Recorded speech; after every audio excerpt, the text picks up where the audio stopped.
الله يجعله من أهل الجنة. أنا إخواني ما غاديش أعظكم، فكلكم ولله الحمد على علم، والأخ سبقني. أريد فقط أن أشهد شهادة نحن بين يدي الله في هذا الرجل الذي أعتقد أنه أصبح حجة على المسلمين. رجل ابتلاه الله في جسده وزارني يعني أكثر من مرة، ولكن واحد المرة بقى معي واحد الوقت، فكنت ألاحظ المشقة التي كانت عنده في أن يجلس وفي أن يقوم وفي أن يتحرك. وكان معه واحد الرجل صالح، نسأل الله أن يحسن جزاءه، مازال ما تلاقيتوش باش نسلم عليه، هو الذي يمدده. سبحان الله، وإنسان معاق بهذه الطريقة كان من المفروض أن يبقى في بيته ولا يلومه أحد، ولكن هذا الرجل كان مجاهدا في الحقيقة.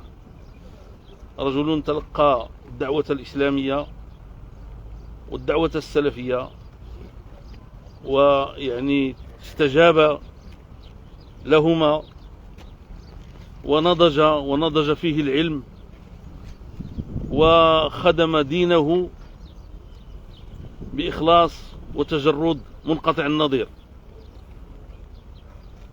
ووهب حياته لهذا العمل كل حياته، رغم هذه المشقة الكبيرة والظاهرة، والتي أقول لكم أنني شاهد عليها وأكثركم يعرفها.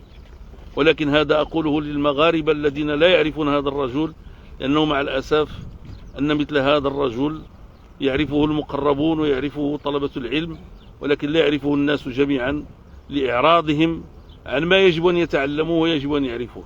هذا عالم من كبار علمائنا، له كتب ومؤلفات عديدة، ربما من أشهرها كتابه عن الشيخ محمد بن العربي العلوي، ربما لم يكتب مثله.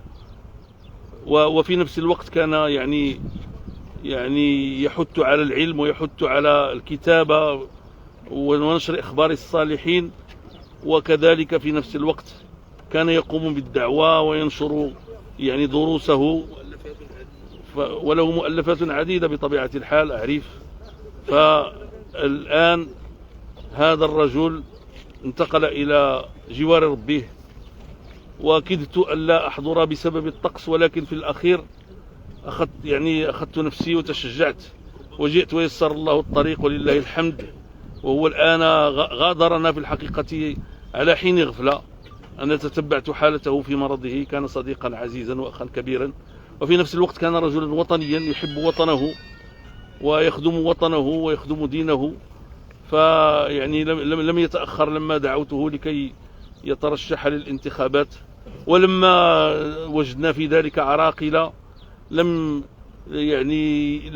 يتأفف، وسلم في ذلك وزهد فيه بكل يسر.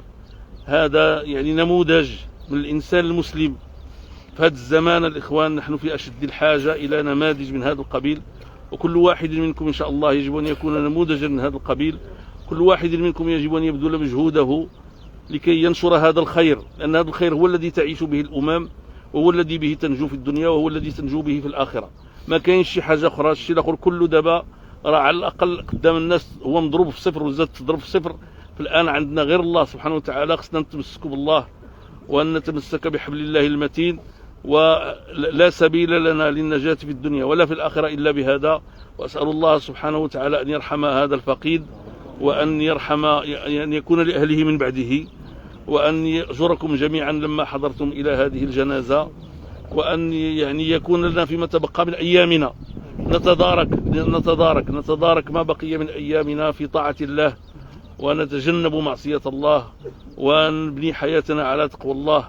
وإن فعلنا ذلك فستصبح حياتنا كلها خير وبركة وسعادة، ومهما خالفنا فسوف نعاني وسوف نشكو وسوف لا نجد من يسمع إلى شكوانا. اللهم إنا نسألك يا ربي أن تجعل له ما بعد هذه الساعة أيسر عليه مما قبلها، حتى تدخله الجنة. يا ربي لا نزكيه عليك، ولكن هذه شهادتنا هذه شهادتنا. وكما قال أحمد بن حنبل رضي الله عنه: بيننا وبينهم أيام الجنائز، إن العدد الذي صلى عليه والعدد الذي حضر جنازته كبير جدا، وذلك ما حضر الناس جنازته من داخل مراكش ومن خارج مراكش إلا لصلاحه واستقامته. لم تكن بيننا وبينه لا مصالح مادية ولا يعني أي شيء من أشياء الدنيا. فلله الحمد على ما يسر لهذا الرجل، ونسأل الله سبحانه وتعالى أن ييسر لنا يعني مثله وخيرا منه إذا أراد، فإن ربنا على كل شيء قدير. والسلام عليكم ورحمة الله تعالى وبركاته.